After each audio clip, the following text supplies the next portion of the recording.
No? And then we did a lot of the environmental awareness programs, no, including environmental action, most of which are tree planting projects, but these are in coordination with other socio-civic organizations in Cebu. I see. Alright, sir. You mentioned that it was kind of a turning point in your life when you saw the documentary Inconvenient Truth. What were your exact feeling when you saw this particular documentary? And I mean, what particular aspects of this documentary actually moved you? One is when they started talking about global warming being induced by humans. Everybody thought perhaps the increased temperature in the environment is a natural phenomenon. Only to realize later on, if we study the science of climate and listen to scientists, who study climate, you will be convinced that the change of the environment is human induced. And if you do a lot of readings and listen to most of these people, you will be able to be really convinced, that given the scientific knowledge, climate change is really human induced. Climate change is really human induced. Yes. And this means also, sir, that if climate change is human induced, that also means that human beings are capable of reversing perhaps or solving the effects of this particular phenomena. Is that an accurate way to put it? It may be right to say we can reverse it. Okay, but, or at least reduce it? Perhaps halt the progression, the immediate progression of the increase in temperature. When we talk of reverse, we might be thinking that when we reverse it, we might come to a point that there may be no more climate change. I mean, that's the thought, if we talk of reversing. But I guess I always do parallelism between climate change and diabetes. Alright, that's an interesting point. Meron po bang relasyon ang climate change at diabetes? Mga classmates, wag na wag po kayong aalis. Oras sa buong Pilipinas, 20 minuto makalipas ang alas 10 na umaga. School of Life Radio will be right back after these reminders. Ito ang DZRJ 810 AM H-Rai Media, ang himpilan ng bawat Pilipino. Programang tagapagsiwalat ng katotohanan, kakampi ng inaapi, tagapagtaguyod ng katarungan, kakampi, may pananindigang walang kompromiso, kakampi, kasama si Bernard Tan, Lunes hanggang Biyernes, alas 5 ng hapon hanggang alas 6 ng gabi, dito lamang sa DZRJ 810 AM, H-Rai Media Broadcasting Network, ang himpilan ng bawat Pilipino.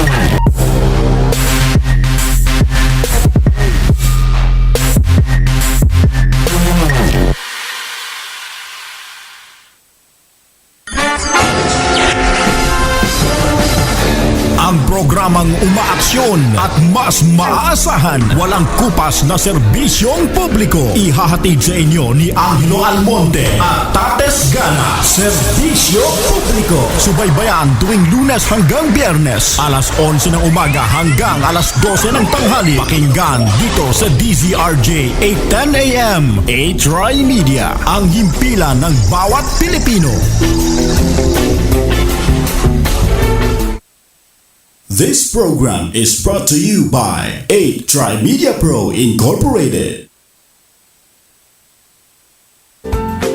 And of course, ladies and gentlemen, we are back here in the School of Life Radio. We are still with climate change and environment advocate Mr. Ludwig Oscurio Federigan and our certified financial advisor, Ms. Cherry Pie Young. Earlier, ladies and gentlemen, we were talking about how diabetes, this is very important and very interesting, hindi ko pa po ito naririnig, how diabetes is related to climate change. So, Sir Ludwig, can you please explain this to us? No, the only parallelism I made on climate change and diabetes is because diabetes is a lifelong illness, no, and doctors would say that there are no cure to diabetes, no. So you can prevent the progression of diabetes if you follow certain things. Okay. And similarly, I believe that climate change is on the same footing. You can prevent the progression if the people would change the way they lived. Okay. So we must do our part in changing the way we live on a daily basis. Yes, and perhaps, Sir Ludwig, that would be the next question that I want to know. Many of us, well-meaning people, especially students and advocates of different causes, are actually wanting to take part in this mission to save the environment. But either they're looking for a group or another reason is that they just don't know what to do. Is it possible for everyone to be involved in this particular endeavor? And how can we begin that, sir? Well, everyone can actually be involved, either collectively, meaning with particular group or with their friends, or on an individual basis. No, when you talk of collectively, it means you look for an environmental group or organization whose advocacy is on climate. Okay. And promote or join their causes. Okay. Okay. But of course, if you don't have the time, you can also do it on your own personal capacity. Okay. There are a lot of things or tips on how we'll be able to contribute so that we can lessen or lower our in the climate change movement, we call it our carbon footprint. Yes, okay. So, I read recently in one article that there is already a way for us to measure our household carbon footprint. Yes. Can you please give us a layman's definition, sir? What do we mean actually by carbon footprint? Para sa mga hindi nakakaalam nung termino na ito. Actually, ito ay isang accounting tool. Okay. Accounting measurement, no?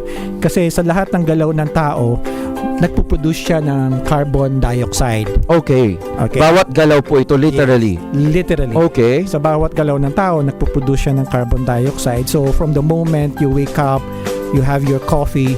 No, of course, you use a machine, a coffee maker. If your coffee is coming from a glass, of course, the way it was produced and manufactured, it produces carbon footprint. Okay, so every movement that you do, even by the time you take your bath, you open your heater, the water that you used, that's part of your production of the carbon footprint. So if we are just mindful of our carbon footprint, meron din siyang computation. Okay. That would be your average carbon footprint in a day, and then you'll be able to see whether I am producing more or I will be producing less. Hindi lang yun, even the food that you eat, you can include that in the computation of your carbon footprint. So it is not possible for us to have zero carbon footprint kasi sabi mo nga, sir, lahat ng ginagawa natin meron yang ginagamit na carbon. Yes. I see. Siguro possible if all of us or the entire humanity is converted into using the source of energy is renewable. Okay. And in the Philippines, 1/3 of our energy is sourced from fossil fuel. Okay. Because we still have, I think 1/3 are still from coal-fired power plants, and it's the major cause of increasing greenhouse gas emissions that warms the entire planet. All right. You mentioned, sir, about renewables. I remember when I was still working for Meralco, Manila Electric Company, it was a buzzword, renewables, solar energy, hydropower. What is the current state of our country in terms of renewables, sir? I'm just curious to know because that was a long time ago when I was in Meralco. Are we actually with the enactment of the Renewables Energy Act, I think in 2009, I'm not sure about the date, did we actually move forward in terms of the use of our renewable energy sources? I guess we did. We know that renewable sources come from wind, water, and solar. Okay. I guess we did. There are a lot of renewable energy companies that have set up their Just their recently, projects. sir. No, even before. Okay. Even before. Although, of course, when they started, investment was a little bit steep. Mm-hmm. No, but of course, it's if you factor in the law of supply and demand, the more demand there would be, perhaps the setting it up would be of lesser cost. Uh-huh. But if most investors would look into the industry, eventually it would cost less. No, but right now, while we're talking, worldwide data would show that renewable is now becoming cheaper than the use of coal in producing energy. I'm talking of worldwide data. No? Okay. Not on the Philippines per se, but on the worldwide data. In fact, also data that renewable energy employs more people than those companies that are using Renewable energy employs more people. How come? Ibig sabihin pa nito, sir, I'm just, thinking hypothetically, no? You can always correct me if I'm wrong. Employing more people because renewable energy source po ba, sir, is much more complex and much more difficult to extract? No, because most countries, especially in Europe, are already converting into their source of energy into renewable. Okay. Even China, who at the stage of their industrialization right now is also a leading country in converting their source of energy into renewable. Okay. So just a quick rundown. When we say renewable sources, these are things that will never be depleted. Okay? Yeah, because it's sun, Yes, sun. water, and I mean wind. No? So I guess those are finite sources. I guess the sun would always rise up every morning. Yes. As long as we're here. Yeah, as long as Exactly. we're here, I think you will always see sunlight. Alright, mga kaibigan, kung meron po kayong katanungan kung paano po kayo magiging warrior for our Mother Nature, Mother Earth, pwede po kayo mag-text sa 0917-100-8586 or pwede rin po kayong tumawag sa 412-0288 or 997-7589. Pwede rin po kayo mag-comment sa ating Facebook Live. Bago tayo magpatuloy, babatiin lang natin ang ating mga Facebook Live viewers, si Bev Santiago Doro, si Taya Zar, si Joseph Velasquez. Hi Sir Joseph. Okay, Sir Ludwig, there is also a buzzword in terms of sustainability before na kapag gumamit na tayo ng LED, it is much better for the environment rather than what's the counterpart of the LED? The lesser sustainable, is it the CFL? I have forgot the exact term, but what's about the LED and why we should consider shifting to this particular use of light bulb? And in fact, sir, may mga companies sa ibang bansa, they are even offering rebates. The utilities are offering rebates if the household has shifted to LED.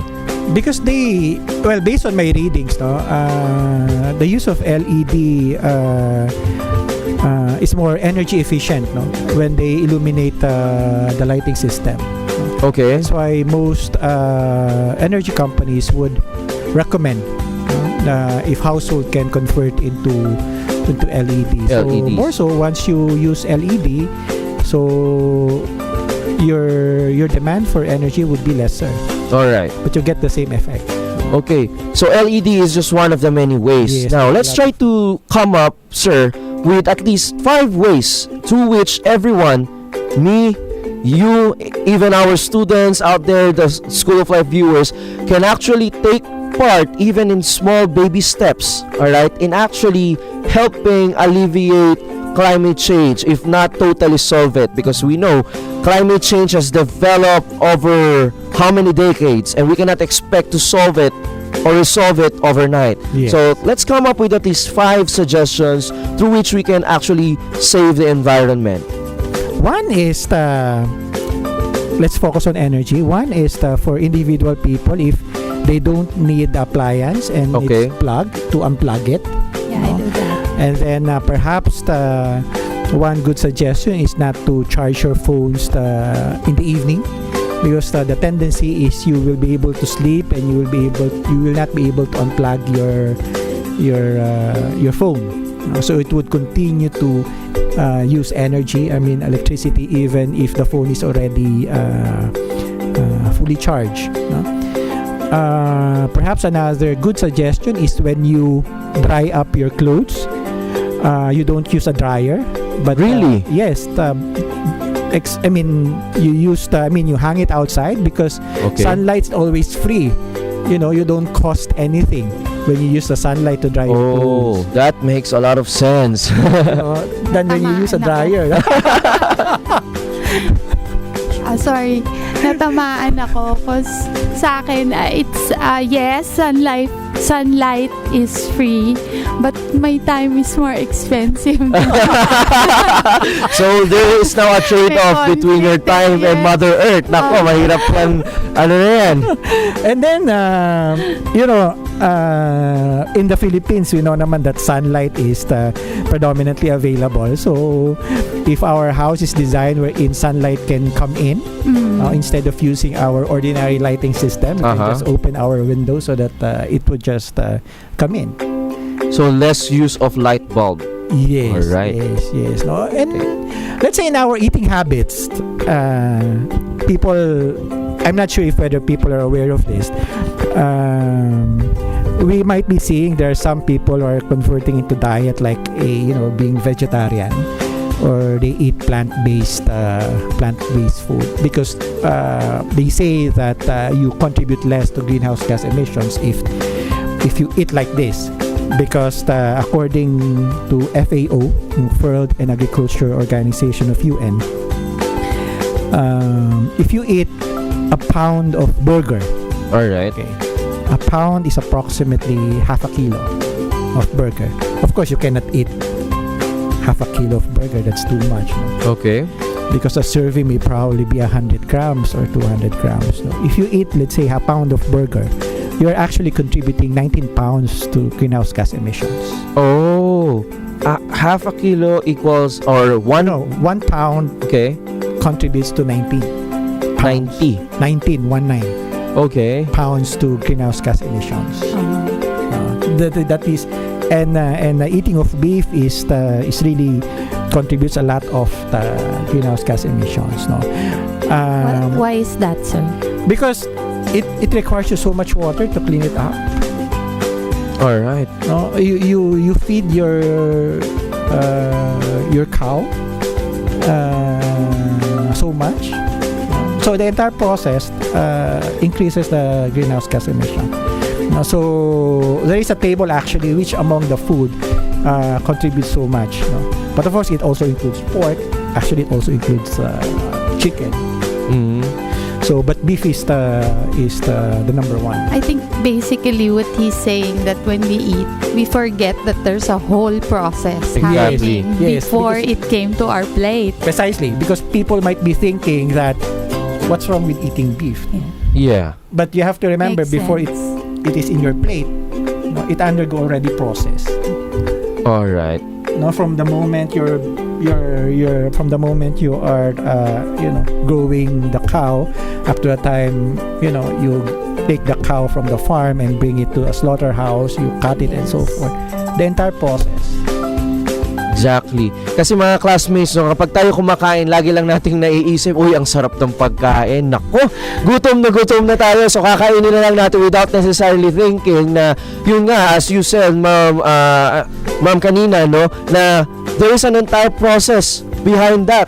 So it's very complex, and it's not just a complex process. This process actually has an environmental impact. Yes.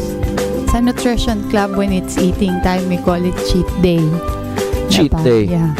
So, It's ang ganda ng topic mo, sir, because sometimes I think the major contribution of everyone would be discipline every Yes. day.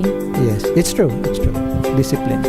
Okay. Like simply Yes, exactly. brushing your teeth, just turn off the tap Yeah, and just turn off.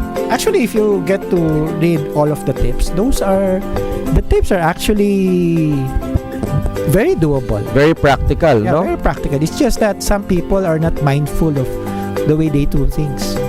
What about now, sir? It's summer. Napaka-init. And of course, most of our classmates out there, they're always using the AC or the aircon. Is there any way for us, with the heat of the summer sun, is there any way for us to actually reduce our carbon emission through the use of our aircon?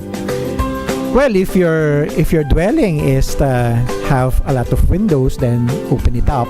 Okay. Okay. Well, summer is only 2 months in a year.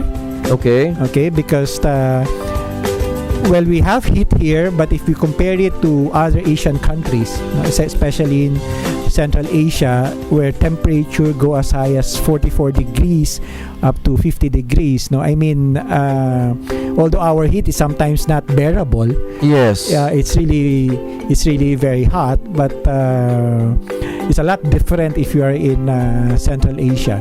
I guess in the 2 months, I would suspect that contribution would be very high in terms of carbon footprint, because definitely a lot of our locals would be using air conditioning units. Yes. No? But if there is an opportunity to open up their windows so that wind would be able to come in, that would also be a good idea. Alright, so talagang kailangan lang natin maging resourceful and think of other alternatives. What about commuting, sir? Is it proven through studies na mas makaka-lessen ng ating carbon footprint or carbon emission ang pagkukommute instead of using our own cars? Okay.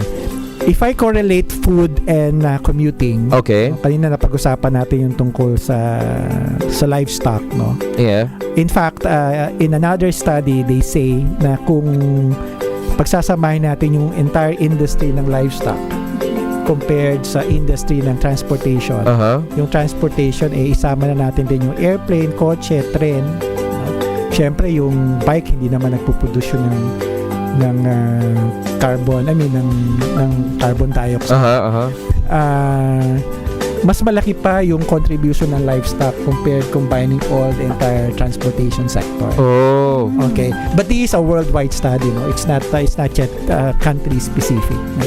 Sabi nga nila, kung yung livestock industry ay isang bansa, no? Ito ang pangatlong bansa na nagpo-produce ng nag-i-emit ng greenhouse gas emission. Pangatlo sa pinakamalaki, no? Next to China and United States, no? In terms of commuting, in terms of the use of transportation,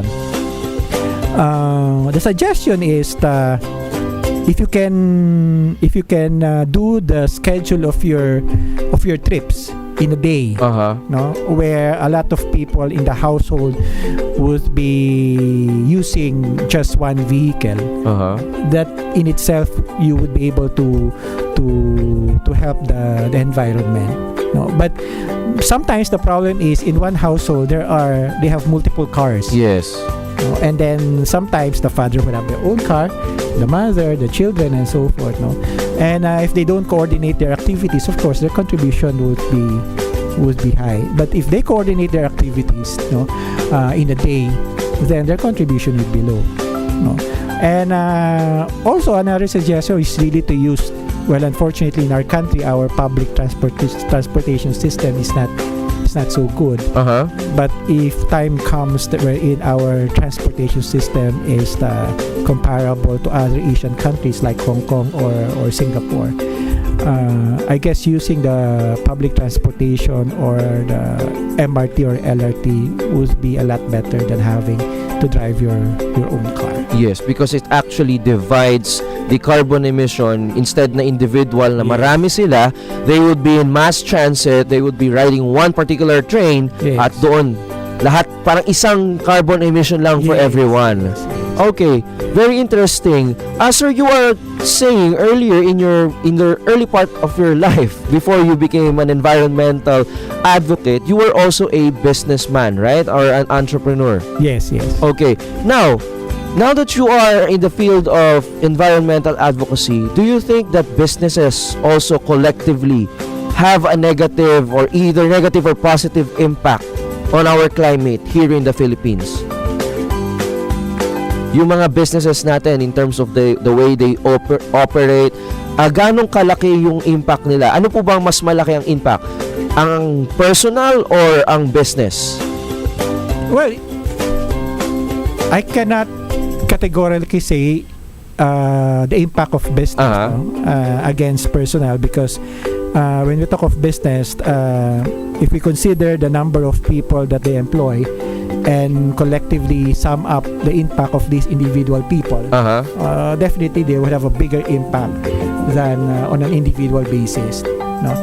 But if you own the business and you create or part of your mission is to ensure that the way I run my business is sustainably, meaning considering aside from economic gains, I also consider the environment that I am playing with, then I guess you will be able to lessen the impact that you have.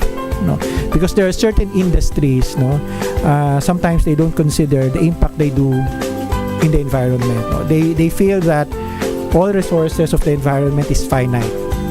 Yes. No, I mean, when you run if you're a jeepney operator and your jeepneys are old, and we can see all jeepneys here, of course, when you emit that black smoke from the jeep that you have, you don't actually consider how much cost you create, in polluting the air. Yes. But that should be factored in, in your cost. Yes, because when you sum every emission of all jeepneys, it pollutes the entire air that we breathe, and when a person would beat the air, then it might cause other health problems. Yes. So if business owners would have to think the cost of how they pollute, for example, air, or how they use natural resources, I guess they would also be able to input that in their cost of doing business. But Yes. as of now, they are not. I think this is related to the concept of triple bottom line. Yes. And we can talk about that later, ladies and gentlemen. But first, we acknowledge the Facebook viewers that we have right now. Maraming salamat po sa pakikinig. John 30 Luna, part of Northfield School for Boys. Gio Victorino, one of our first guests here in School of Life Radio. Julian Bonifacio Hinolan. Hi, Julie. And of course, a friend of mine, Jaire Maniego from the Polytechnic University of the Philippines. To all our Facebook Live viewers, don't forget to like and share this video. You don't know how many lives you can touch with the message of our life teachers and life mentors on air. Ladies and gentlemen, oras sa buong kapuluhan, 45 minuto makalipas ang alas 10 na umaga, magbabalik po ang School of Life Radio. Ito ang DZRJ 810 AM A-Try Media, ang himpilan ng bawat Pilipino. Ang dami ng peke sa world. Unfair. Pati ba naman puti mo? Peke din? Para totoong puti, mag Myra Vita White Moisturizer. May vitamin E at natural plant extracts to help nourish skin for that healthy white glow. May double sunscreen na, non-sticky pa. Ito ang totoong healthy white glow. From Myra Vita White Moisturizer. Yan ang alagang holistic. Trusted quality healthcare. Unilab yan. Makibahagi at matuto tungkol sa Pinoy pop culture, maging sa larangan ng modeling, beauty pageantry, photography at marami pang iba sa lahat ng aspeto ng buhay. Dito sa Litrato Philippines, ihahatid sa inyo ang tila larawang storya ng kagandahan ng Pilipinas. Tuwing linggo, alas 3:30 hanggang alas 4:30 ng hapon. Litrato Philippines, dito lamang sa DZRJ 810 AM. Hatid sa inyo ng A-Try Media, ang himpilan ng bawat Pilipino. Body language, Pampagood vibe sa inyong Sabado ng umaga. Mga makabuluhang talakayan at kaalaman para sa ating mamamayan. Yan ang hatid sa inyo ni Miss Vivian Velez sa programang Double V. Si Miss Vivian Velez sa Double V. Tuwing Sabado alas 6:30 hanggang alas 8 ng umaga. Dito lamang sa DZRJ 8:10 AM. A-Try Media, ang himpilan ng bawat Pilipino. This program is brought to you by 8Try Media Pro Incorporated. And we are back here in the School of Life Radio still with environmental advocate Mr. Ludwig Federigan, and of course our financial advisor. Mamaya makakakwentuhan natin usapang wealth, usapang health, usapang pera, mga classmate, Miss Cherry Pay Young. But first, let's go back to our discussion on climate change. This is a perennial issue that each and every person in the planet is facing right now. So sir, going back to our discussion earlier, we said that businesses also have a role to play, and this is the concept of triple bottom line in our studies of corporate social responsibility: the people, planet, and I forgot the other one. But before we even talk about profit, we should also take into consideration the welfare of our people and of course our planet. So this boils down to a strong willpower. Sabi nga ni Miss Cherry kanina, it entails discipline. Alright sir, ano pa po yung iba nating kailangan alalahanin for us in our own little ways to be able to reduce our carbon footprint? Let's say the use of plastic. Alright, that's very Okay, interesting kasi lahat po tayo gumagamit ng plastic. Yes, there is a study by the organization Ocean Conservancy Okay. that among the top 5 countries Okay. who pollute the oceans with plastics, one of which is the Philippines. Okay. One of which is the Do you Philippines. have an idea sir kung gano'ng kalaking impact ng Pilipinas on a larger scale? Yung 5 countries contribute 60%. Okay. Yung 5 countries. I mean, there are more than 190 countries worldwide. Mhm. And yung 5 countries alone contribute 60%. And Philippines actually is the number 3 among the 5 countries. Okay. No, and I'm not only talking of plastics because of the water bottles, no, or for mineral water, but I'm also talking of the plastics of the when we use the sachets, when we use the 3-in-1 coffee. All of these plastic. That's why the campaign is we cannot totally avoid the use of plastic, but at least we can totally avoid the use of single-use plastics. I think sa Pilipinas kasi mahilig tayo sa tingi. Yes, that is really the market nga sa Philippines. That's why yung mga producers talagang gustong-gusto nila yung mga maliliit na We miss the point that it's cheaper to buy in bulk. Yes. That's Pareho true. rin naman siya, di ba? Pareho din naman siya. So, That's true. nakaka-stress talaga to manage all those small things na parang mag-isa lang ako sa bahay, bakit ang dami? Oo, totoo yan. Kasi nga, nung lumalaki tayo, na-orient tayo ng napakaraming sari-sari stores, no? Even sa isang kalye pa lang, you could see how many sari-sari stores are there, no? But if people would realize, kagaya nga ng tama yung sabi ni Madam dito, na talagang maganda if you really buy in bulk, no, especially kung hindi naman siya perishable, no, you really buy in bulk para at least you can manage how to use these things, no, ganon. Malaking contribution yan to lessen the use of plastic, no? Ganon. And then Miss Cherry, off air we were talking about our topic and you said that it is very overwhelming na ganitong kalaki yung issue, no? And you make mention about gadgets. What was your question about gadgets? Environmental responsibility, taking care of nature really stems from individuals. So, Okay. ngayon,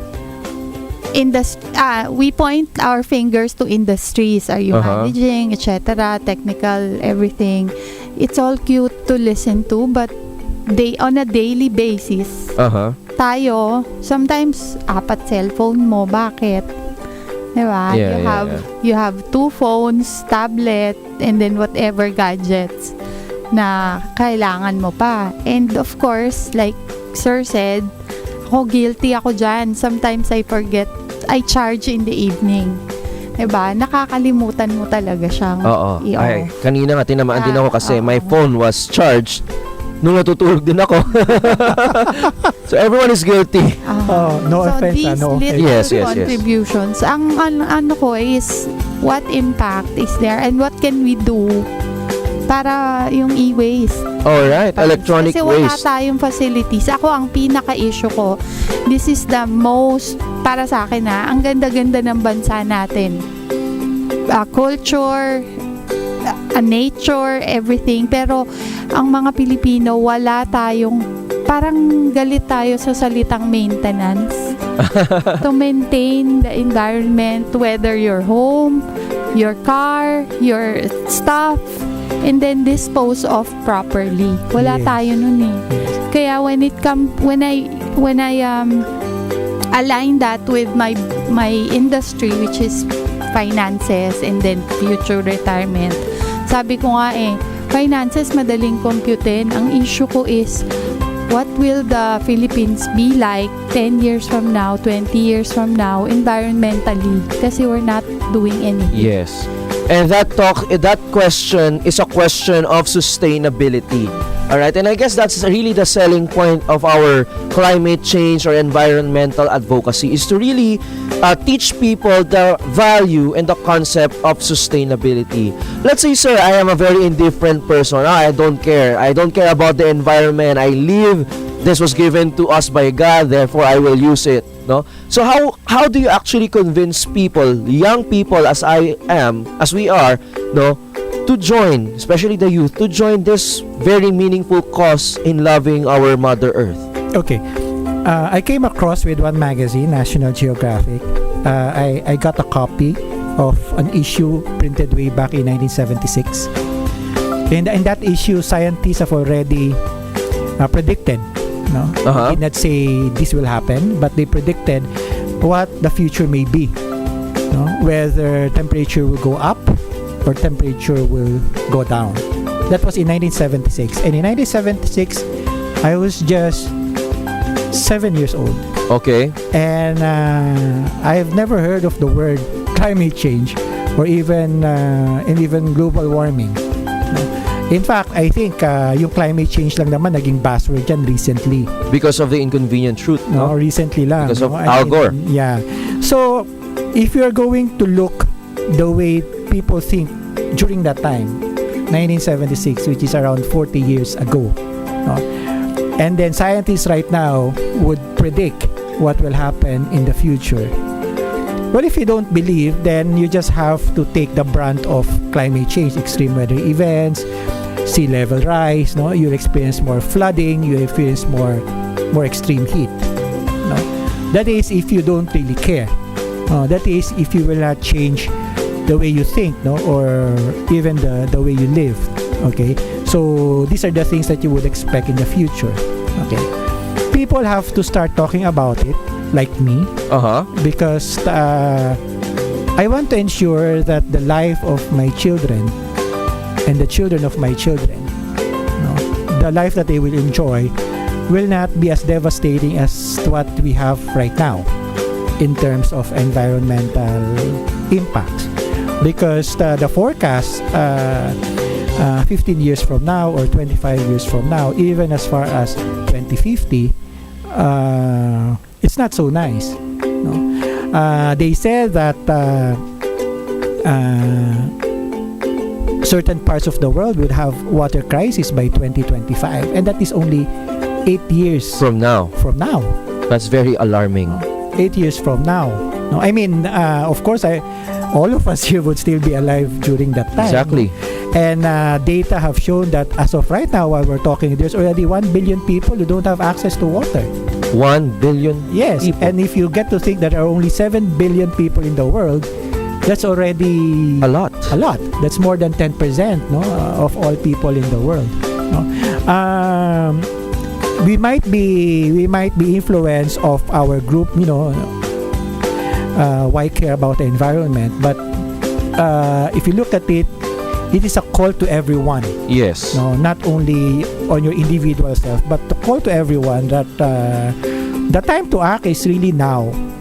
No, There's no better time there's no than better now. time than now. What's the kasi from the talk, there's a call, there's statistics, there's predictions and everything. Pero I think what we need is a specific steps for calls to action. Uh-huh. 'Di ba? Kasi minsan alam ko na yan narinig Yes. ko na yan, nabasa ko na yan, but what am I gonna do? I think that's the big gap Yes. in addressing the issue. Yes. And as mentioned earlier nga by Sir Ludwig, napakarami natin pwedeng gawin even in the comfort of our own homes.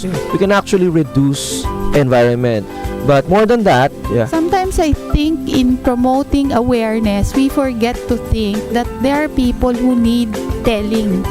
You know, do this. Wag mo nang That's why wag in mo the nang movement, i-promote. Ito na. movement that we do, I mean, I give a lot of talks, especially to the young sector, to Okay. the youth, no, to schools. No. I feel that it's a lot easier to influence them and to motivate them to embrace on the advocacy.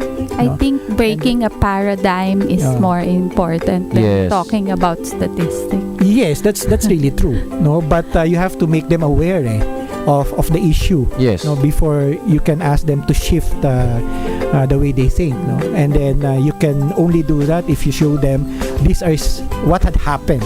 Uh-huh. So if you want to connect with this and live the same thing, perhaps you would experience a more worse things than this in the near future. No? Yes, sir. Ganun. So, sir, now in our final few minutes for our first hour, please invite everyone who's watching right now to join you in your advocacy for the environment. Okay, today actually this evening there is a big movement that will happen in Malati Church. People will do a silent march Uh-huh. for the climate movement. It will be joined by one of the organizations I am affiliated with, the Climate Reality Project. Climate Reality Project. Okay, Yes, sir. so What are the activities of this? there would be, of course, since it's the Malati Church, there would be an anticipated mass. There would be a short march, Uh-huh. and there would be a cultural and talk show. This would happen at 6 o'clock in the evening and may end around 9 o'clock in the evening. It's still in support of the Earth Day celebration that happened last week. All right. Sir, if ever may questions sila regarding if they want to invite you for talks, how can they reach Climate Reality Project? One is that they can look at the Facebook page of Uh-huh. the Climate Reality Project Philippines, Yes. or they can also check the Facebook page of the Young Environmental Forum. Young Environmental Forum. Alright mga kaibigan, napakamalaman po ng ating first hour sa School of Life Radio. We talked about how grave the problem with the environment is. I'd just like to connect it, alright, as I have said in the earlier part of our program, that this issue is very complex, that it cannot be solved by only one person. Indeed, many institutions should be helping one another. Civic organizations, youth organizations, religious organizations, despite the religious differences, we all share a common home, our only one Mother Earth. And then sabi nga kanina sa atin ni Sir Ludwig, everything is connected. And I would like to quote on Laudato Si, the encyclical issued by Pope Francis 2 years ago on the environment. He said here that we are part of nature, included in it, and thus constantly have an interaction with it. So katulad na sinabi ni Sir, whatever we do, lahat po tayo, even in our littlest action in everyday life, we are actually affecting the environment. And Sir, I think everyone would be agreeing, as Pope Francis said in that particular Laudato Si encyclical, that in the problem of climate change, the ones who receive the worst impact are the poor. Yes. So we must also do something about this.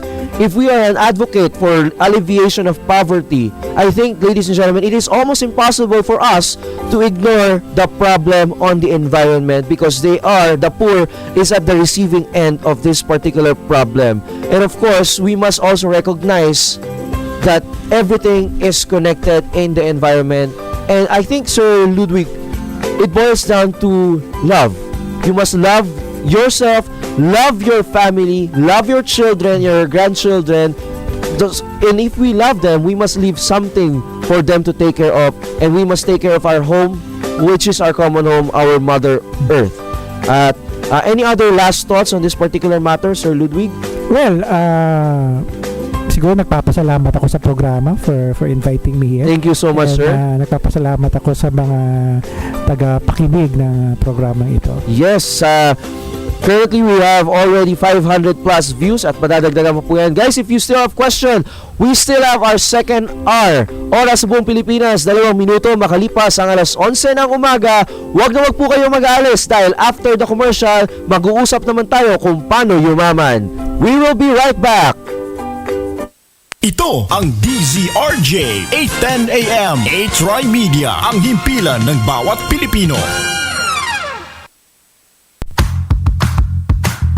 Mga maiinit at umuusok na showbiz chika. Matatakang ka. Maglalaway ka.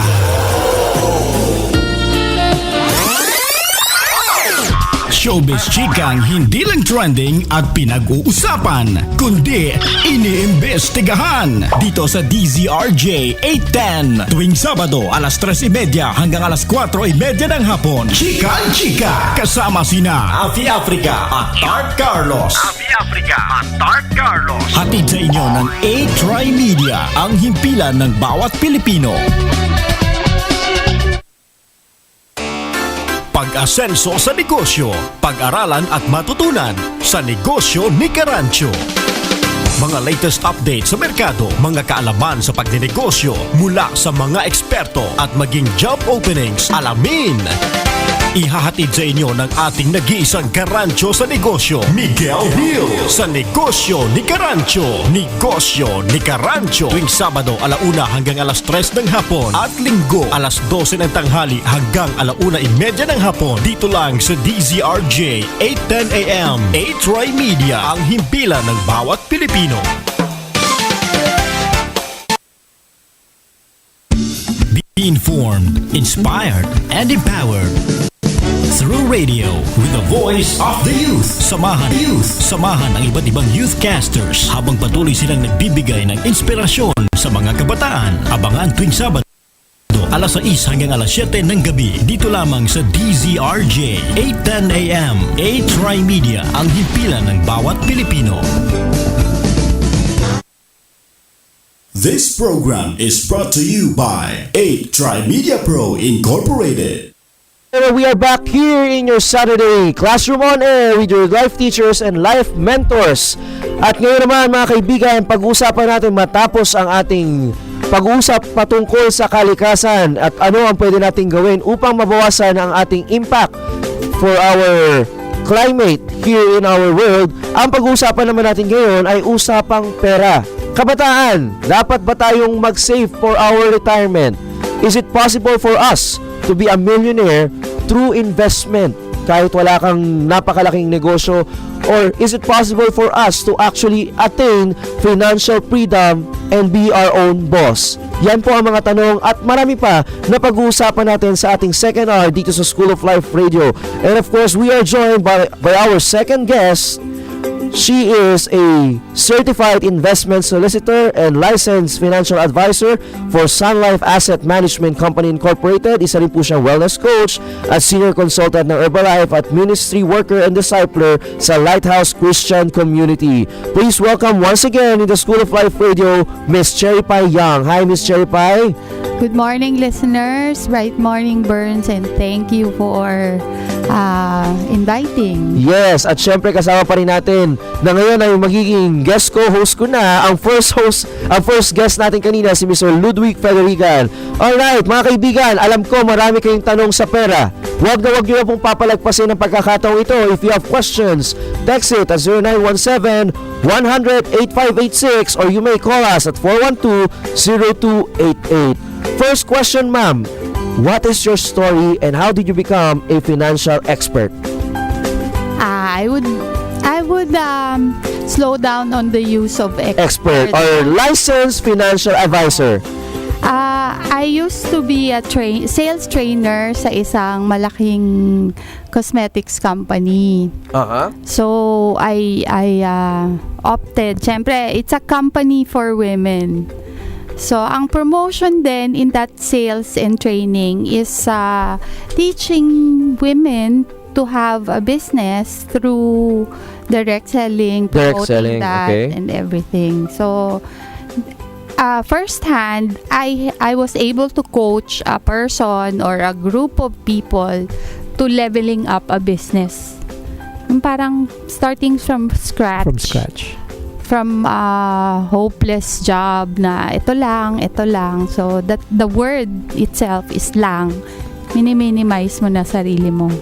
The key to wealth is breaking through the imagination na posible. And I was very grateful na coaching, mentoring, training ang naging basis. So if somebody pala took time to teach somebody to do something that is beyond their belief, makikita mo yung transformation from somebody who's earning 300 a day to being able to produce 100,000 a month.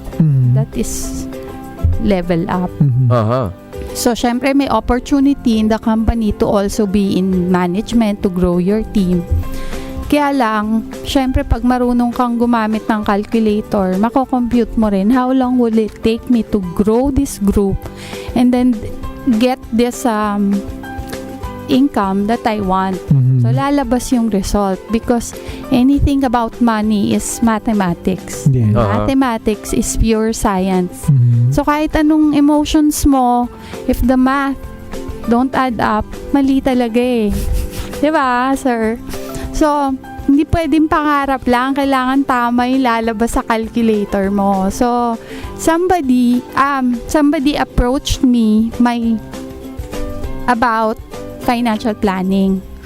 So, okay yan. Mahilig ako dyan. Kasi I'm a habitual saver. That is very important foundation in handling money. So, nag-present siya sa akin. So, gets ko lahat. Hindi siya nahirapan akong bentahan. Kasi, andun yung leaning ko eh. And then, eventually, sabi niya, uy, alam mo, kinalabit niya akong ganun. Sabi niya, mas bagay ka sa office ko. Ka talaga. So, I dropped in. And then, nag-interview kami. And then, when I went to the office, sabi ko, ay, okay. Dito ako. And then, I moved to...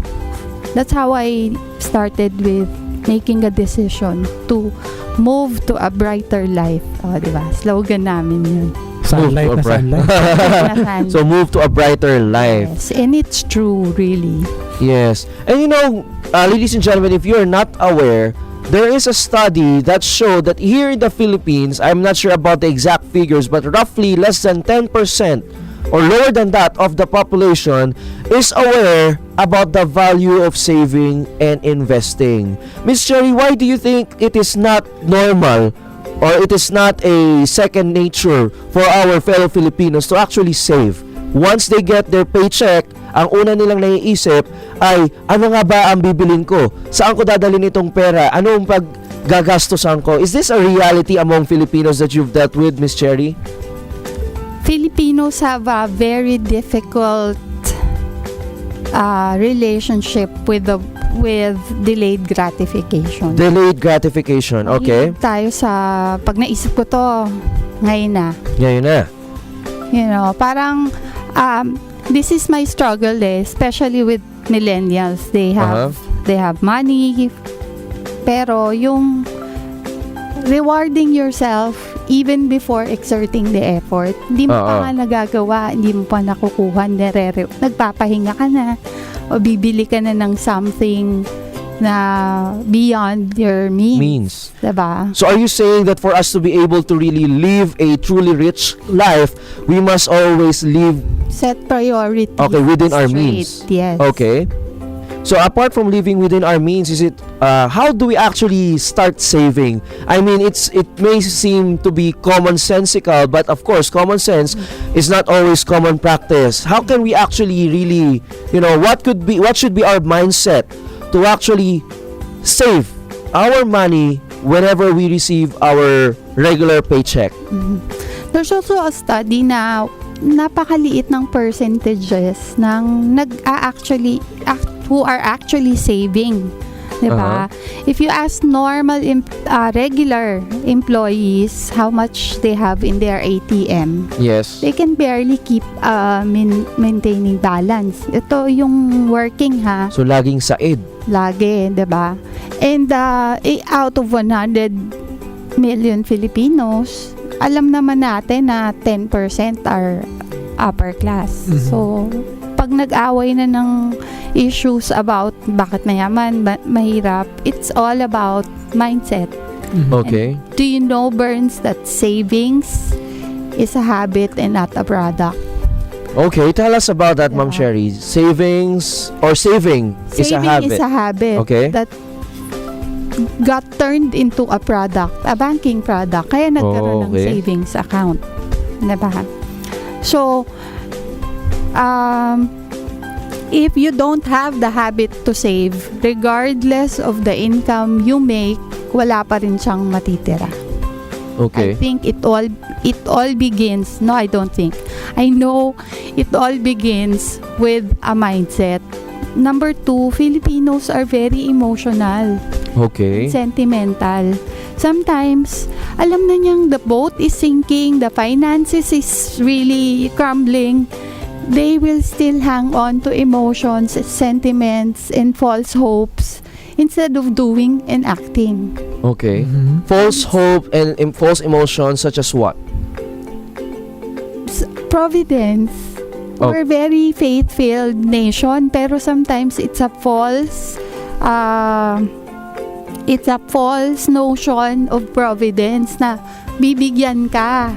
So parang bahala na. Mahilig tayo manghingi Oo. instead of doing something about it. Okay. And from my work, I'm a single parent, Okay. literally.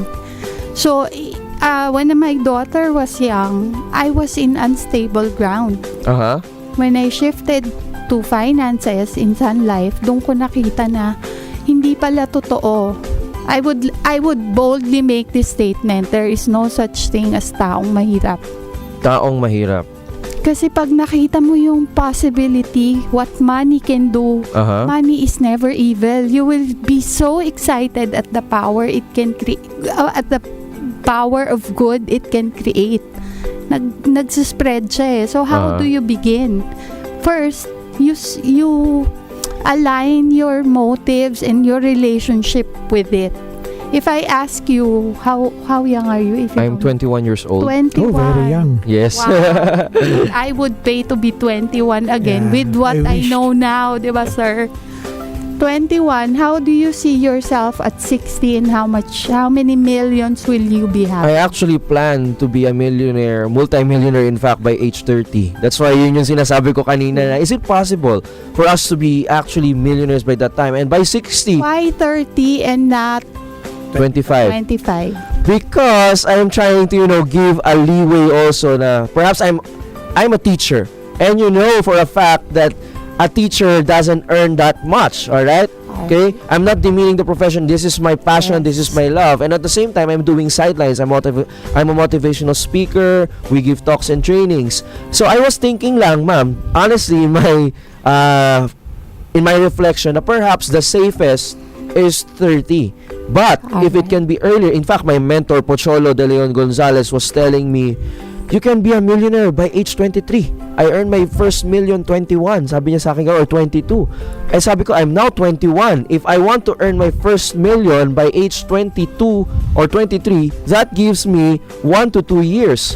So sabi ko, sige, I'll try to stretch it and let's see by age 30 or before. So, yun yung cap ko eh. So, that's my personal goal. And I was asking my mom, is it realistic? And my mom said, well, let's see. When And I'm you say- reading Rich Dad Poor Dad, and it seems that it is. Once When you we... say first million, is that one or more? Actually, ang gusto ko sana by age 30 is multimillionaire. Yes. First million, exactly Give 25. a fixed number. Alright, perhaps first million or 1 million or 1.5, 25. Okay, hypothetical lang. It's 1.5 million Yes. at age 25. Yes, and then perhaps at age 30, I would want to have, are you asking the net worth or the income? Net worth, no?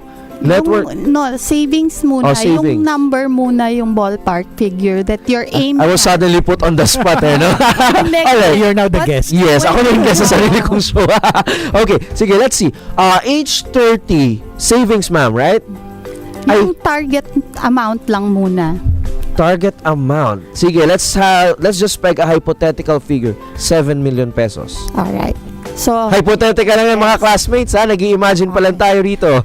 this is a very good exercise because as a financial Uh-huh. advisor, many people think that when we go to the client, bebentahan ako niyan. Yes, oo. Now, kung resistant ka kaagad doon and you would insist on etong gusto kong gawin without proper training, anong sabi ko kanina, babalik na naman tayo doon sa sentiment. Aha. Diba? Yan na naman yung sentiment. Yes. Okay. You wanted to be a millionaire, but if you observe your language, you put a safe Yes. I said to be safe. lock na Okay. parang hypothetical lang po yan, mga kaibigan. Why not just say it? Because if you say it, mag-work na yung creative imaginations mo on how to accomplish it. Wow. Because I'm money learning has here. no Okay. loyalty. Money has no loyalty. Yes, Okay. It's just money. It's a tool. So, pag alam mo siyang isubdue, Mhm. biblical naman, di ba? Yes. Subdue it. it. It's a resource. So, you can subdue it and you have that authority. Ngayon, the reason why I asked, why 30, why not 25? Because it all begins with your intention. Pag ginawa mo to at nakita mong posible, yun lang ang kailangan mong ma-realize. In order to be rich, you have to first believe it's doable, it's possible. Kasi pag wala yun, So everything Wala starts with the talaga. mindset, Yes. and everything else will follow. Wow. All right. That was a good exercise, mga kaibigan. So, ask yourself, how much do you want to have by that time that you are already 25 and by that time that you are 30 or whatever, no? It's a good practice, ma'am. Are you saying that it's a good practice to have a vision? hindi enough ang vision. Okay. If you notice what we did, I asked you to come up with a number. Okay. Kasi nga, math and science. Okay. It's pure science. So, pag kinomputan kita on our personal session, if ever, makikita mo, ito yung numbers. I see. And then, you can coordinate or align your interests, your activities to achieve that. Alright.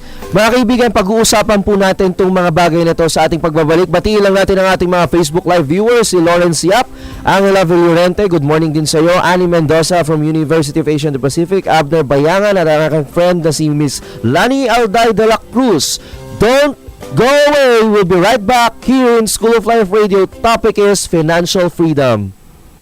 Ito ang DZRJ 810 AM H-Rai Media, ang himpilan ng bawat Pilipino. Makinig, makikanta at makijam kasama ang nag-iisang Percy Lapid.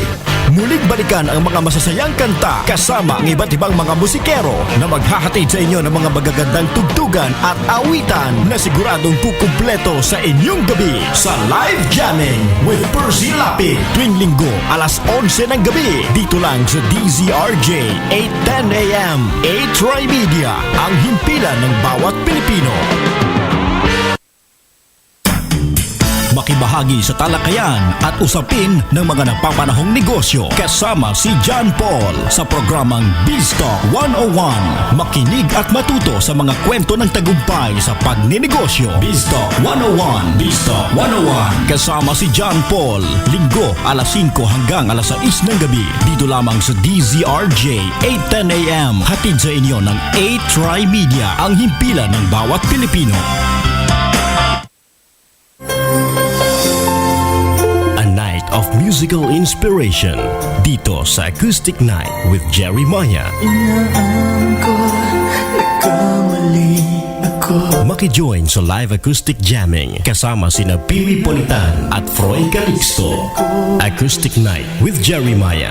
1 to sawa hanggang umaga ang kantahan at batian. Tuwing Sabado, simula alas 11 ng gabi, Acoustic Night with Jerry Maya. Dito lang sa DZRJ, 810 AM. Hatid sa inyo ng 8Try Media, ang himpilan ng bawat Pilipino.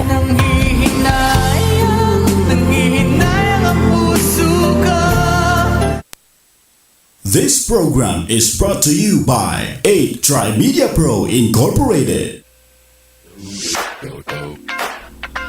Alright, ladies and gentlemen, mga classmates sa buhay, muli po tayo nagbabalik sa School of Life Radio. Kasama pa rin po natin ang ating environment advocate, Mr. Ludwig Federica, and of course, ang biniti nating interview kanina, Certified Financial Advisor from Sun Life of Canada, Philippines, Wellness Coach and Senior Consultant of Herbalife Philippines, and of course, Ministry Worker and Discipler of Lighthouse Christian Community, Miss Cherry Pie Young. Pero mga kaibigan, bago po tayo magpatuloy, meron lang po tayong papanooring video. Ito po ang tinatawag nating Weekly Pochology, kung saan ang voice master ng Pilipinas na si Pocholo de Leon Gonzalez ay nagbibigay sa atin ng mga tips on personal empowerment, inspiring success, greatness, and excellence in every Filipino. So this will be a short video, and after that, pagpapatuloy po natin ang ating usapan sa pagpapayaman. Okay, so ang ating Tech JM, okay na ba tayo sa ating video? Habang hinahanda natin ang ating video, mga kaibigan, kanina sa first part ng interview natin on financial freedom, sinabi sa atin ni Ms. Cherry Pie Young that it all starts with the mind. Alright?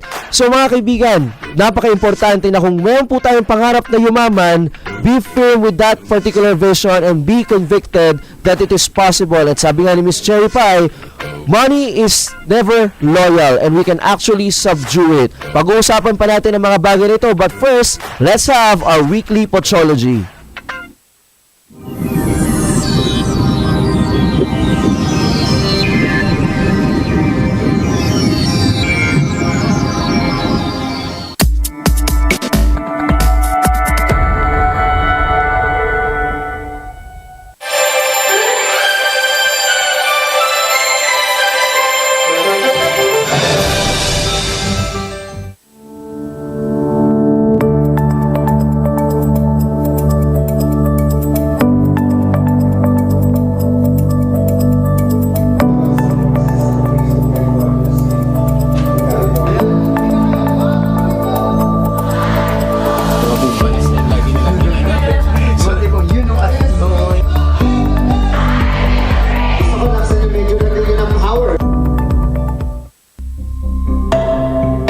Be inspired. Be motivated. Be empowered. For a few minutes each day, the Pochologist helps you discover your potential and bring out your greatness, igniting your passion and developing your skills. Pocholo Gonzalez is your Pochologist, your mentor, and your friend in the School of Life.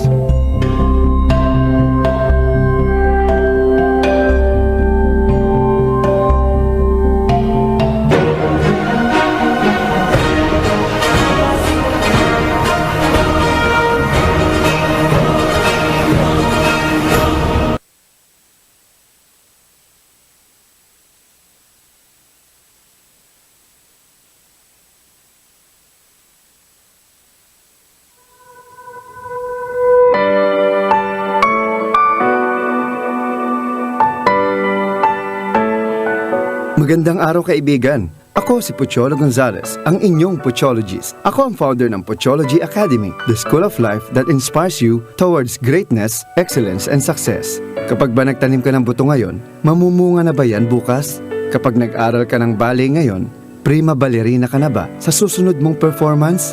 Kung magsimula ka mag-exercise ngayon, bukas ba may abs ka na? Alam kong alam mo naman ang sagot, hindi lahat ng pangarap agad-agad natutupad. Pinagtatrabahuhan yan. Lagi ko nga sinasabi, dapat willing kang mag-invest ng team. Yun ang time, effort, ability o availability at minsan, money. Dapat magtiyaga ka, committed ka, at higit sa lahat, passionate ka sa ginagawa mo. Pero, paano kung binubuhos mo na ang lahat ng oras mo, ng effort mo? Paano kung naubos na rin pati ang pera mo? Pero sa huli, nag-fail ka pa rin, na-reject, na-disappoint, na-frustrate. Maraming tao ang mabilis mag-give up sa unang pagsubok pa lang.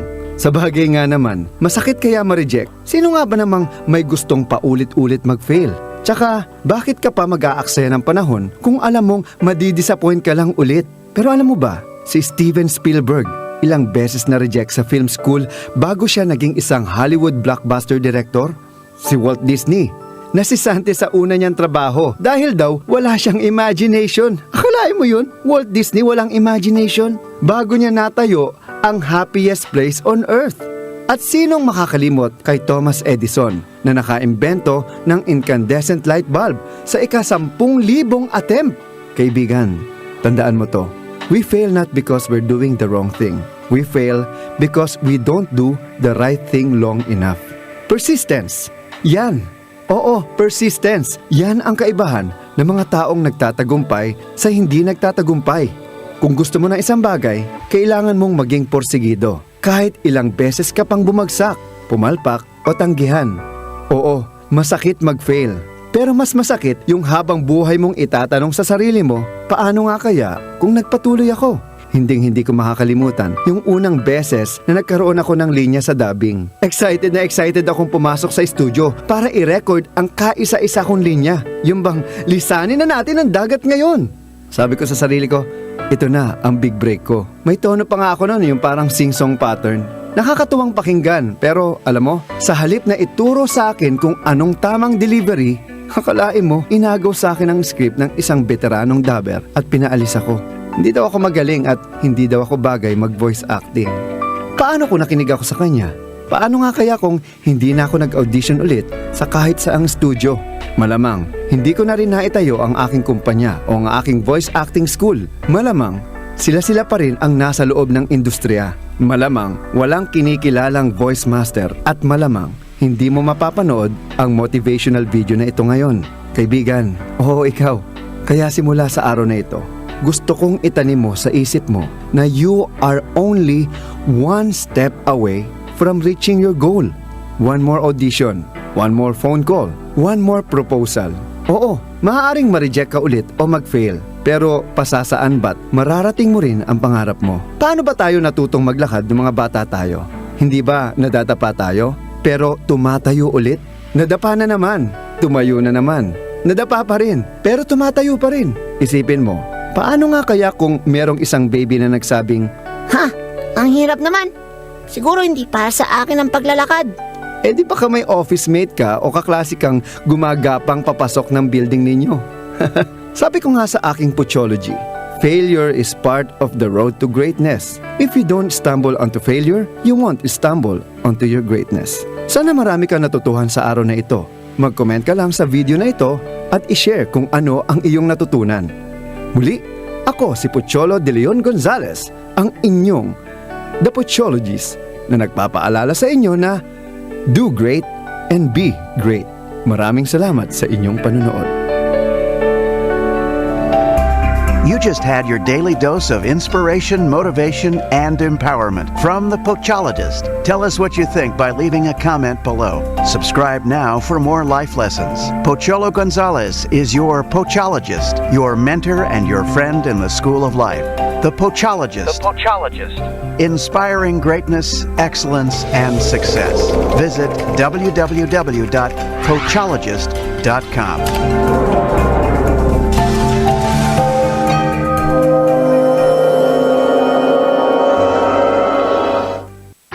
Alright, ladies and gentlemen, that is our Potchologist, brought to you by the Voice Master of the Philippines, Pocholo de Leon Gonzalez. And mga kaibigan, lagi po ninyong aabangan niyang weekly dose of inspiration, motivation, at empowerment.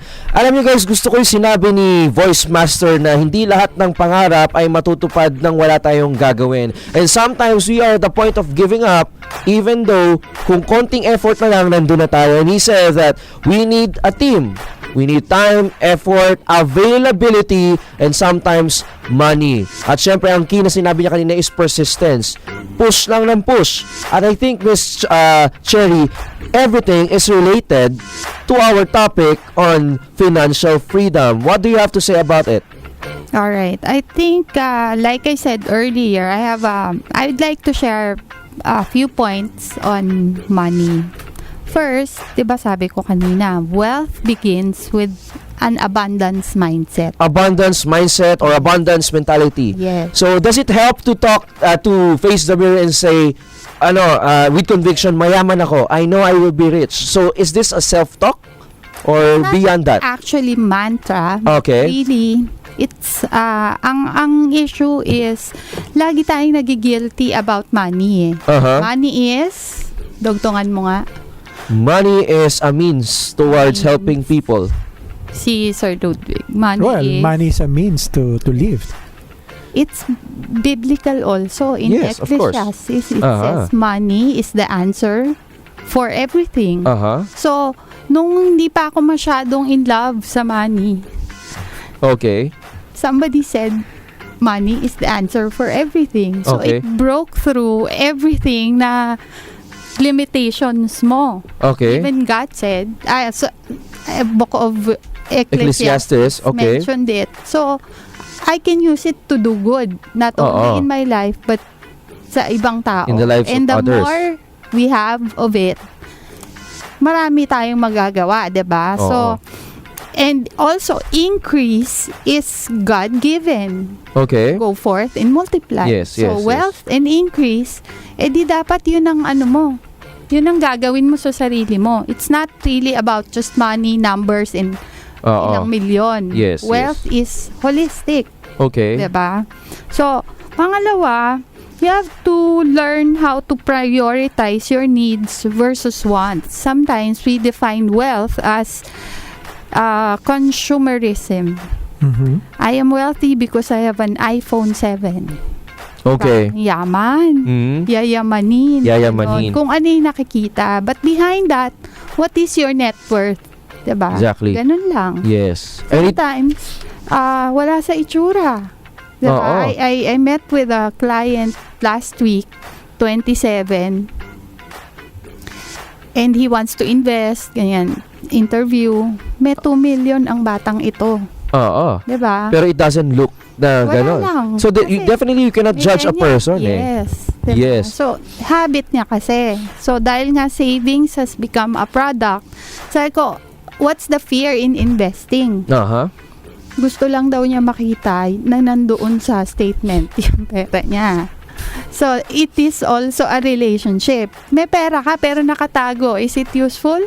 No. No. In fact, para sa kaalaman ng ating mga viewers, ang ating pong mga pera kapag nga nasa bangko ay natutulog lang, and it's, well, this is a very good misconception that we could bring up.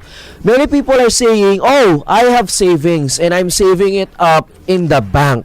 But come to think of it, if our money is just in the bank, this is just my own realization, you're not actually growing it, and in fact you are losing value because of inflation. So whatever, let's say you save 1 million today, your 1 million, the worth of the things that you can buy with your 1 million may be different next year because of different economic factors. Katulad nga nung sinabi natin ni Sir Ludwig kanina, environment is complex, is interconnected, and so with our finances. Alright, so Miss Cherry, now, what are the different steps that one, as young as I am, 21 years old, or even younger, my students in Northfield, can take to actually walk the path towards financial freedom? It's good that you mentioned kasi that's my next point. Okay. Okay. Start with the savings habit first. Savings habit. Alright. Okay? Kahapon naman, we were with a client. Siya naman ay heavily invested. Kasi nga, ang impression ng tao when I say wealth, it's just money. May pera ako. But it could be anything. May a relative, wag ko na sabihin kung anong degree. A relative says, marami naman akong investment saan? Doon sa, what's that called? Trading cards? Trading cards. Okay, sa stocks. No. The play cards. Play cards, okay. Sabi niya, I can dispose of it whenever I need it. Diba? Sabi ko, yeah, you may have a $500,000 worth of it, but you love them so much, you will not let it go. So, what use is it? Sabi niya, oo nga naman. So, by itself, money is liquid. Kailangan ginagamit siya at meron siyang use. It only has use if it has, it only has value if it's used. Regardless if it's 100 million in your bank account, kung nandun siya, somebody else is using it. Yes. Alright, so start with the savings habit. Kahapon yung client, they are heavily invested in properties. The sad part, the ironic rather, the irony is that wala kaming pera. See? According to the client. Yes. And the client did not use the property for Ibig anything sabihin, they are renting it out, but if you ask them, do you have money for emergency, this. So when a need arises, hindi sila liquid. So what's the use then ng you are like 50 million property versus wala ka ring pera. Yes. So when it comes to money, you have to have a balance. Just because you have plenty of money doesn't mean marunong ka mag-handle ng pera. Mali pa din, diba? Yes. So, next point is ask help from the experts. Okay. Pag mga bata, usually, everything is on Google. You mentioned inflation, you mentioned stocks, options, mutual funds, bonds. blah. They are worthless if you don't implement a doable plan now. Yes. So the first thing you should do is, like I asked you, what's your goal? Get that number. And then get a roadmap on how to achieve that. And then ang ganda ng point ni Mr. Gonzalez sa Pochology niya na you have your time should be and effort and ability should be focused. Yung team niya should be focused on achieving that goal. Kasi ito yung sinasabi mo sa akin, sir, na gusto ko ng retirement money and I am an expert, quote unquote, or I am an advisor. I give you a proposal, sabi mo, ay, ang laki naman.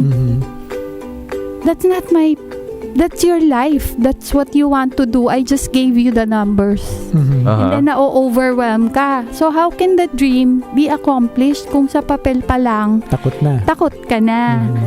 Especially now, you're young. Eventually, you'll get married. Ako, favorite ko yung young families, yung magsa-start pa lang. If may kliyente ako ngayon, she got pregnant na. So, pag pinanganak niya yung batang yan, by that time, mag-college yan. Pag kinompute ko yung projections niyan based on our calculators, you'd need 8 million at least. So, pag ginawan kita ng proposal at sinabi kong magbayad ka na ng college tuition, now, para pagdating noon, meron na siyang pondo na lulula. So, how much more can you imagine kung nandyan na? Doon na yung usapan na hindi ko kaya. And basically, it all boils down again to sentiments. Pero, last week, I attended a very inspiring talk with a CEO na hindi naman daw siya nakatapos ng college. Pero nung kinausap niya yung anak niya wanting to study in Ateneo, doon nag-breakthrough na anong gagawin ko kung ako nga hindi ako nakatapos. Tapos yung anak ko, ito na yung sinasabi sa akin at this young age, you know what this father did? Naganap siya ng negosyo. Okay. And in a few short years, multi-millionaire na siya. Wow. So how did he do it? Ibang kwento yon. Ibang kwento na yan. Sige. Ang ibig sabihin nun is, Anong negosyo ang yun? ability Oo, niya na-curious ako is- bigla, sir eh. Ang Kasi few ability years niya eh. is, yeah, Multimillionaire. ang negosyo nitong taong to is IT. Aha. Okay. Parang repair, tapos yung refilling ng ink. Ink. Eh di ba nauso yan, household. Ang ginawa niya, he catered to corporations. Wow, okay. Volume ngayon ng mga All businesses use printers. Okay. Ang reklamo ng customers is madaling masira ang printer kapag nag-refilling. Okay. So, kailangan mag-aral ng anak ko sa Anayaw. Diba? Kung hahamakin na naman, dun ako lagi nagagalit sa mindset abundance mindset nga. Kung hahamakin mo na naman sarili mo, ikaw ang money maker So, Oo. you have to think of yourself as capable. So, ang ginawa niya, business is creation, 'di ba? Yes, Ideas. exactly. So, ang ginawa niya, pahihiramin kita ng printer for free. Bibigyan kita ng printer. Just buy my ink. Oh, okay. Di, volume. Wala ng household. Why would you need retail? Oo. Volume. Yes. Isang company. Ilang buildings. So, libo-libo agad ang customers mo. Wow. Andali, di ba? So, yung gusto mong 7 million, hanap ka lang ng idea and then ride on that. Parang pupunta ka ng Baguio. Gusto mo maglakad, mag-bike, mag-jeep, mag-bus, mag-airplane. So, the fastest way that can get you to your destination, yun lang. Yun yung kukuhanin mo, of course. Okay, wow. So, this is my question. There are many sources online differing on this particular matter. How much should we save? Because sometimes the formula goes like this. Income minus expenses equals savings. So, nauuna muna yung paggastos natin bago tayo mag-save. So, what is the ideal situation here? How much money from our income should we save? Is it 20%? Is it 15%? Is there a real rule about this or it depends on the person? Depende yun sa lifestyle mo. The ideal formula is income, tithes, Okay. savings, and then The rest? ubusin mo kasi yung maiwan. Nauna na yung savings mo sa sarili mo Okay. So, safe ka na doon. Diba? Yes. Instead of the other way around. And of course, another thing, since this is also mindset, pag may kailangan ka, wag kagad loan ang iniisip. Yes. Because you will start from a negative. Yes. Diba? Ang nakikita kasi yung need and then yung solution, pero hindi mo nakita yung balance sheet mo, negative yon. Diba? You asked kanina how I started. Yun. Yes. I just needed to break that wealth mindset. Kasi akala ko, empleyado ako, hanggang dito lang kaya ko. Parang it will take me so much time to do that. Yes. Pero hindi pala kasi na-insecure ako dati, wow, ang ganda niya, may car siya, ganyan. Pero nung natutunan ko yung balance sheet, ay, 1 million utang niya, ako wala akong utang, kahit ito lang. Okay, mas nayaman ako sa kanya. Yes. Diba? Ganon. Sabi nga ni Robert Kiyosaki sa Rich Dad Poor Dad, there are many who would take loans for them to appear rich, although in reality, they are not. So debt is only good when it's leverage. Okay, When leverage. you can generate more money using that Okay, money. we will talk about that particular concept of leverage, but before that, we will have a quick break. Mga kaibigan, usapang pera, usapang pagpapayaman. Dito lang sa School of Life Radio, magbabalik pa po kami.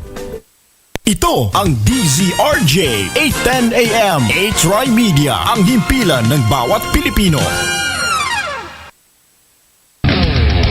programang tagapagsiwalat ng katotohanan, kakampi ng inaapi, tagapagtaguyod ng katarungan. Kakampi!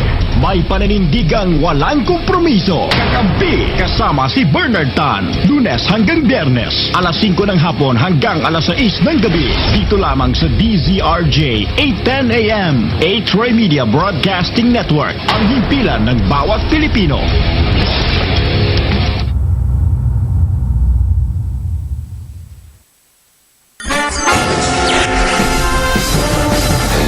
Ang programang umaaksyon at mas maaasahan, walang kupas na serbisyong publiko. Ihahatid sa inyo ni Angelo Almonte at Tates Gana. Serbisyo publiko. Subaybayan tuwing Lunes hanggang Biyernes, alas 11 ng umaga hanggang alas 12 ng tanghali. Pakinggan dito sa DZRJ 810 AM. A-Troy Media, ang himpilan ng bawat Pilipino.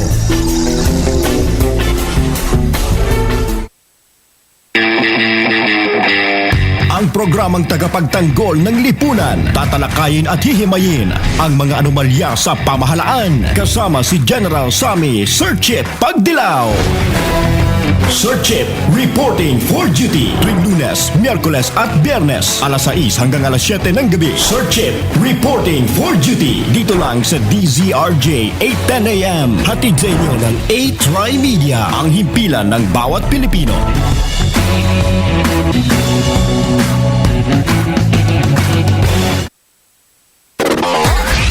Mga pangunahin at umarangkadang balita, mga pinakahuling kaganapan, ihahatid sa inyo ni Angelo Almonte. Lunes hanggang Biyernes, alas 3:30 hanggang alas 4 ng hapon sa Balitang Balita. Balitang Balita, dito lang sa DZRJ 810 AM. A-Troy Media, ang himpilan ng bawat Pilipino.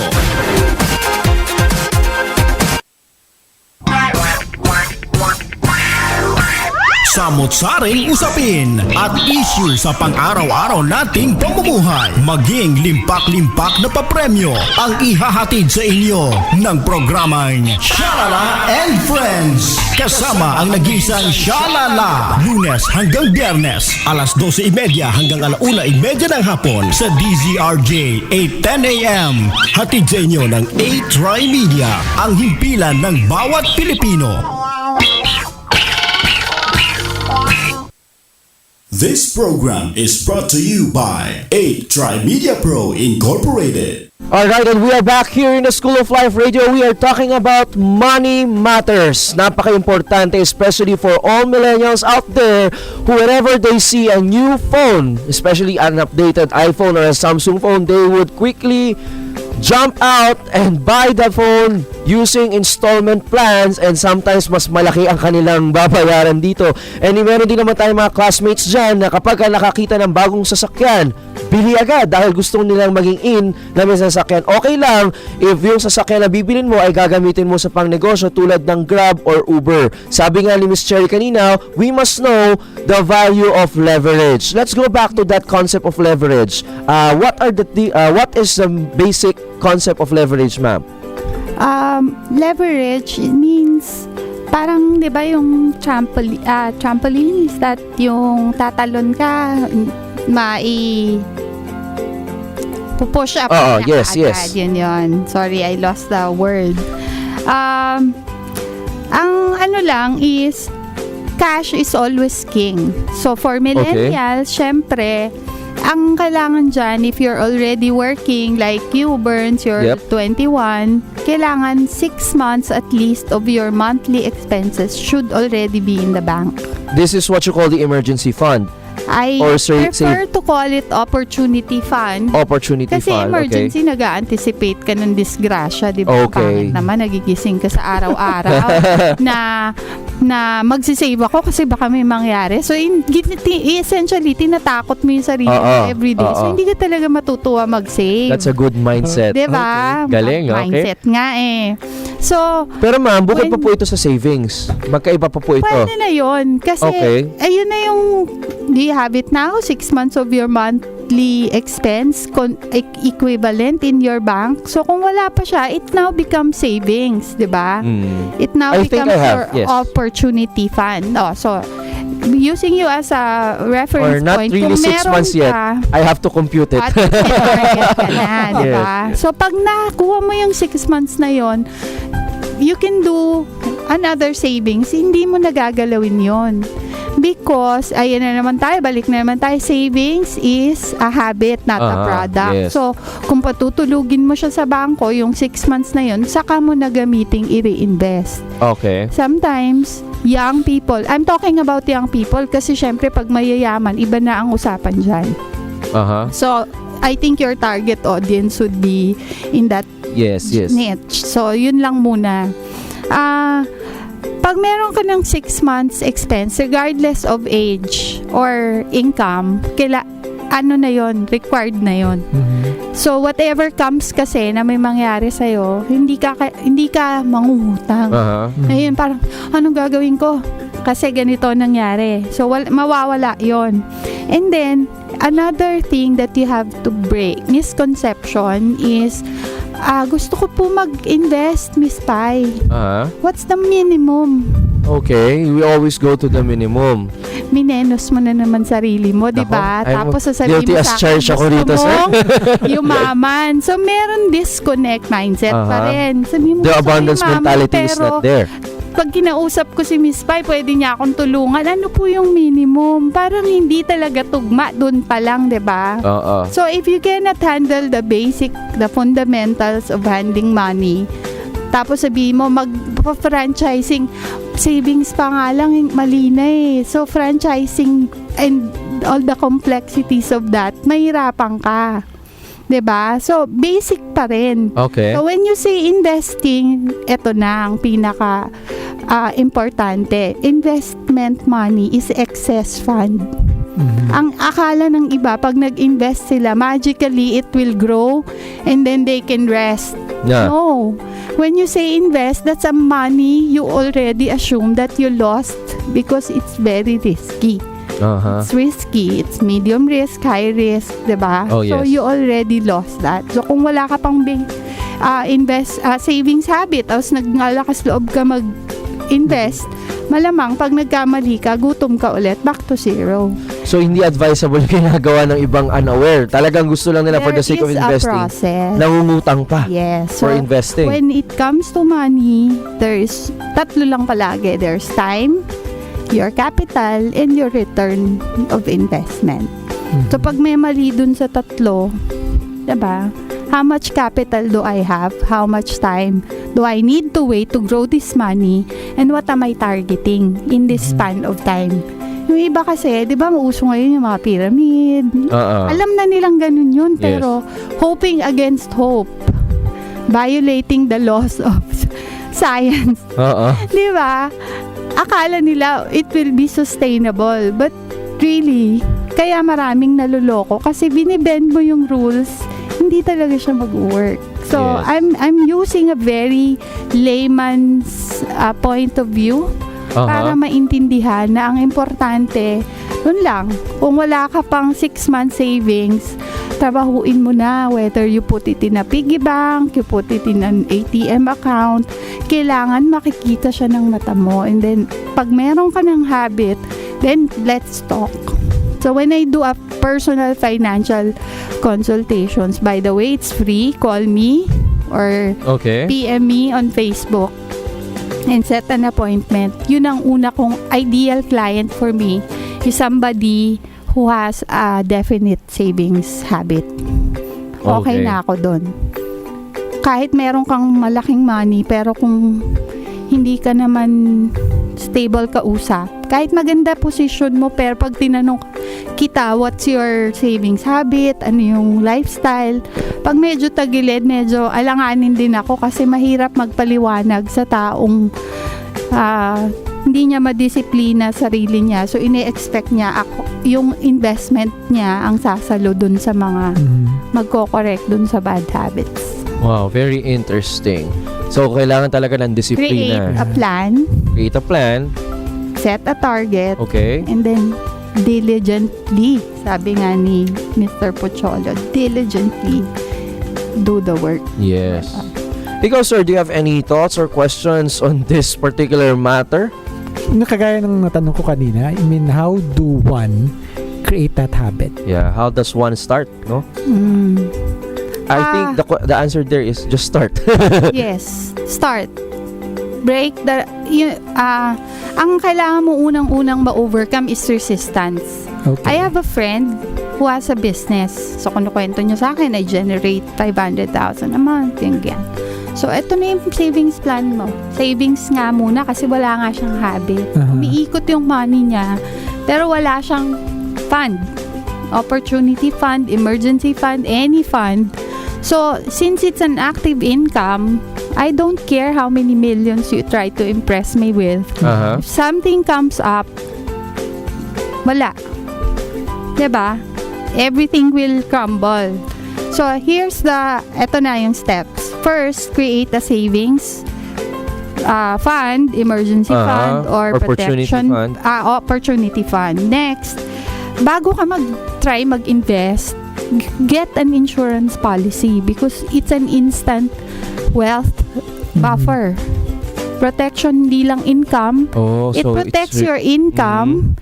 It protects your business.